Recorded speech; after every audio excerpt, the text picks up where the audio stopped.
come on. Yourself, be natural, flare the lats. Ooh-wee. Hello everybody, welcome back to another episode of Man Takes Shoes Out of Box, the episode where you get to sit there and watch me take some shoes out of a box. Today you guys are in for a real treat because I actually have a few different latest pickups to share with you guys, but before we get into all that jazz, let's go through some very recent sneaker updates. The first update is with respect to the Adidas Confirmed app, which today updated with a whole swathe of Yeezy products. If you guys don't already know, between today and mid-June, Adidas are going to be liquidating the remainder of Yeezy inventory that they have. This is going to be the final time you're going to be able to get your hands on some Adidas Yeezys. Now, depending on where you are around the world, the stock might vary, but at least here in the UK today, the only stuff that seemed to have any kind of interest around it were the slides and the foam runners. Everything else, from what I can see, is currently still sitting. I was wondering whether or not this stuff might be offered at a discount, but I think what they're going to do is they're just going to launch the products at full price, and then whatever they've got left over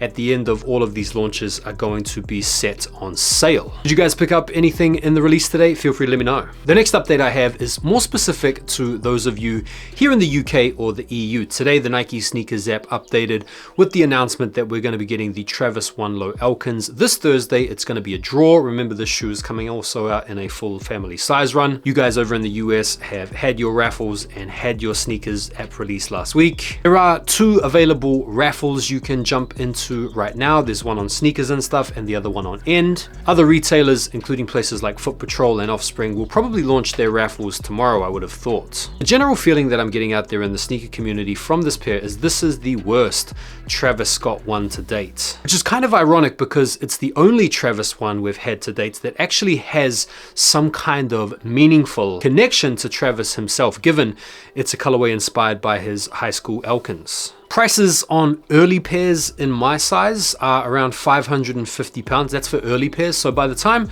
this stock actually gets wheeled out here in the UK, I can see these dropping down to around about maybe £350, £400, which is probably the most affordable Travis 1 Low to date. Now, just because people aren't feeling these doesn't mean everybody isn't going to be going for these. Don't get that mistaken. These are, of course, going to be great trade bait as well as an easy flip for everyone that's in the draw to cop. But yeah, Thursday is the big release for sneakers. All right, let's move on to these latest pickups, and I have 4 pairs to share with you guys today. 2 of these pairs I picked up recently in a sneaker meetup. Sneaker meetup. That's right, sneaker meetups are still a thing. First are these, the Air Jordan 11 Gratitudes. This is a size UK 9.5. They came without a box, unfortunately, and truth be told, I already have another pair that I picked up on the release late last year. And it's kind of crazy to me because this shoe here, which is based on the DMP 11s from I think 2006, was for a long time a real holy grail shoe. In fact, it still is, to be fair. The Concord 11 is one of my favorite sneakers of all time and probably one of the most important basketball sneakers of all time. My man sold these to me for £60, which is more than 3 times under retail. And as you can see from the condition, these have been worn, but they're still pretty nice. I wore these the other day and I was quite surprised at how comfortable they were. Apart from the obvious squeakiness that comes with 11s, these fit and felt really great on foot.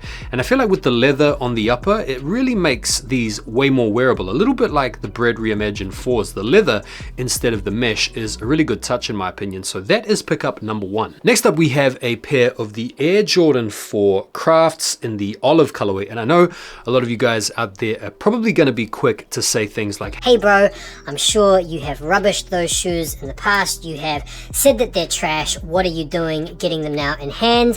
What a hypocrite." And to those of you out there saying that, I just want to say fuck off. I got these for £65, bro, which is a crazy steal. And I will say, after finally getting these in hand and really seeing them up close, that they are pretty shit in my opinion. The only real redeeming feature about this shoe, apart from them being an Air Jordan 4, which was one of my favorite Jordans of all time, is this color. This color is so nice. The olive green hits hard. The contrast with the sort of sailed out mid portion of the midsole as well as the dark outsole is like a W combo. The only thing that annoys me about these is the patchwork. This little square tab on the side has no business being there. I'm not a huge fan of the sort of embossed cage instead of the netting that you get. I'm not overly fanatical about them, I must say, even after getting them in hands, but for 60 pounds and with the condition that they're in, these are simply going to make for some good beaters in my opinion. So I'm happy to have them nonetheless. Next up, I have a pair that was sent to me by the company No Two Ways. If you're not familiar with these guys,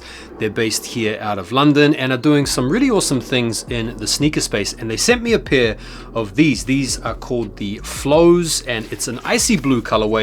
The box is really nice. Shoe itself is really clean. I think these are called the M1 or the Model 1s and it's a chunky type shoe that features some really wicked materials. I'm a big fan of the suede that wraps around the mudguard. Really nice feeling nubuck material around the toe as well as some perforated leather underlays. It's a really nice clean chunky shoe. In terms of sizing, I'd recommend going a half size up. At least for me, I got a half size up and these feel really nice. They are quite heavy, they are quite chunky, but the build quality is really decent on these. And they also come with this extra set of laces, 110 pounds, and I think these are restocking on May the 30th. I think they look dope on foot. This colorway is going to be awesome for the summer. And I'm a big fan of what No Two Ways are doing in the sneaker space. So shout out to you guys for the pair. And if you guys aren't already on, go and get on it. And the final pickup, the piece de résistance, are these, the KD4 Weathermans. A little bit like the Galaxies that released earlier in the year, these were really quick to sell out on the Nike sneakers app. I clocked on a couple minutes after 8 AM and they were gone. I thought I'd missed them until I went onto the Pro Direct app here in the UK and managed to cop a pair off of there. Now, the only bad thing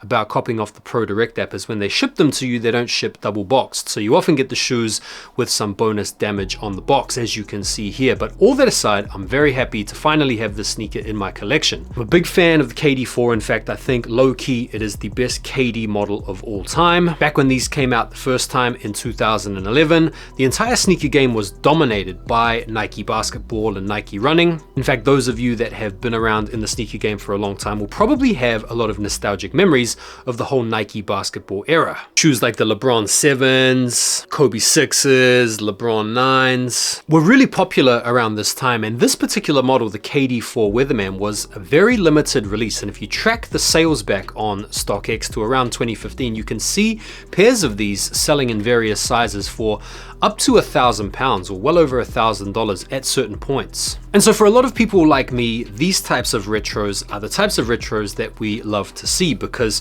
we obviously couldn't get them back then, and paying the type of premium that you need to pay for them these days is completely unjustifiable. So it's a very little wonder that these types of pairs are coming back and selling out quickly. Now, in terms of the shoe itself, I'm not gonna lie, these aren't gonna be for everybody. Some people are gonna look at these and think, bro, those are rubbish, those are some clown shoes, those are way too crazy to wear casually. But for me, I love them because green is my favorite color, and I really like the motif, or I really like the inspiration for the design. And the inspiration for the design comes from Kevin Durant himself as a kid wanting to grow up to be a weatherman. And so as a result, you get all of these meteorological type references, including these sort of heat maps, as well as these lines indicating the path of the weather. I think what must be like latitudinal or longitudinal coordinate type things. The insoles feature a combination of lightning, clouds, sunshine references. On the left insole, it says this forecast calls for a thunderstorm. And one of the coolest parts of the sneaker is the outsole. It's transparent, but underneath on the underlay, you can also see that same type of heat mapping that you're used to seeing on the Weather Channel. They are really, really light as well, and they are quite sturdy. Like the midfoot also has this carbon shank. Strap obviously affords a little bit of extra security when you're inside of these. You've got the breathable mesh. It really is a great basketball shoe. In terms of the fits, I think true to size is absolutely fine. You might